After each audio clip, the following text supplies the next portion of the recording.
Okay, welcome back. Part 3, this one we're talking about do-while loops. This is our third loop. One thing about do-while loops, it's not part of the AP exam. It does exist. Most languages have some type of do-while loop. For Visual Basic, we had a do loop while. It's the same thing. Android, it's the exact same thing because it was in Java. So, a do while loop. Now this is a post test. Notice the test comes at the end. That means we'll actually go through this do first. We'll do the code first, and then we check the condition. And if the condition is true, we'll loop back around and repeat it. Okay, and we'll keep doing that until this condition becomes false. So this is less than or equal to 5. So once x becomes 6, it should jump out. So let's go ahead and run this little do while loop. And the answer is 6. Okay.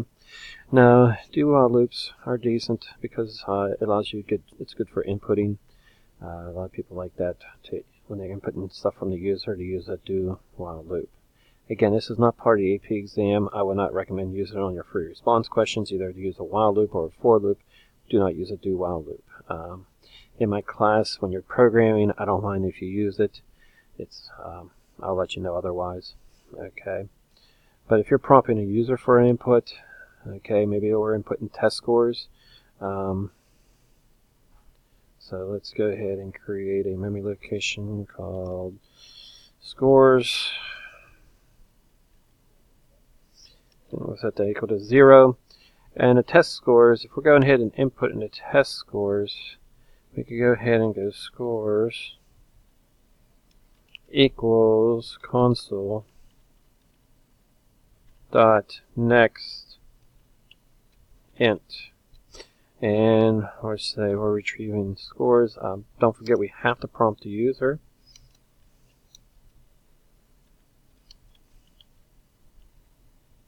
System.out.println, and we'll just put input test scores. Negative 999 to quit. You should pick a number. This is going to be our sentinel value, negative 999 to quit. And while we're going to keep looping while scores is less than, or does not equal negative 999, we're going to go ahead and let's go ahead and tab that in. And what we want to do is counter plus equals 1 for one test score. And then we want to create some type of an accumulator, so we'll just use sum plus equal scores. And then maybe we want to output the average, so maybe we take sum divided by counter and give us our average. Okay, now let's run this. Hopefully we don't have any errors. Input test score, so we scored a 98 on a test, and we scored a 95 on a test, and we're putting a 90 on a test, and we took 3 tests. So I'm going to stop the program, and my score is negative 179. Okay, and that's not good. Okay, so how did I get a negative 179? Well, what happened was you actually summed the negative 999 as a score, and it's not a valid score. Okay, remember we want to pick a number outside the range, and I did this on purpose. 0 to 100 is our range, so I wanted a number outside of our range. Negative 999 is out of our range. I have never had anybody scored a negative 999 on one of my tests, but I'm sure it'll happen sooner or later. So what I need to do is put an if statement in here. If scores not equal to negative 999, and I want to put begin,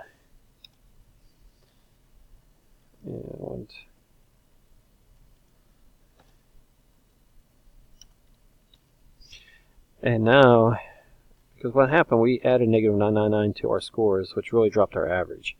And the only way this will be counted and added is if it's not negative 999. Okay, so this is why I did this, is on a do while loop. A lot of people like to use this type of loop for inputting from the keyboard, but don't forget you need this if statement. We didn't have to do that with the while loop, if you remember back 2 videos ago, because we inputted and then we looped around and checked to see if it was negative 999. So we actually used this on top of the while loop to check before we entered the loop. Okay, but since this goes through the loop first and then checks it, we need an if statement. Okay, so let's go ahead and run this. And let's say I had a 98 on a test, a 95 on a test, and a 97 on a test, and negative 999. My average was a 96, and that's much better than a negative 179. Okay, so that's how a do while works. Again, it automatically runs through this code first, then checks the score, and then runs through it again. Okay. Again, there is a semicolon after the while in this one because that's the end of the while loop period. Okay, we don't remember with the while loop we didn't have a semicolon, and neither with the for loop. Okay, and again, be careful with that semicolon after a for loop because it'll actually work. It won't show that as an error. Okay, but you'll come up with logical errors. So be careful of semicolons. Remember, after if statements, after while loops, after for loops, you do not need a semicolon. For the statements inside the loops, yes. With a do while loop, there is a semicolon at the end of the while loop here. Okay, that's probably the biggest problem most kids have, and most common errors that kids have with doing a do while loop, or any loops, is the semicolons. Okay, so that basically wraps up do while loops. It's a very short, very easy loop to work with. Again, if you're using sentinel values, make sure you don't add that sentinel value to accumulator or count it. Okay, so you might have to put a little if statement in there to prevent that from happening. Have a nice day. Enjoy programming. Hopefully this little video helped out. See you later.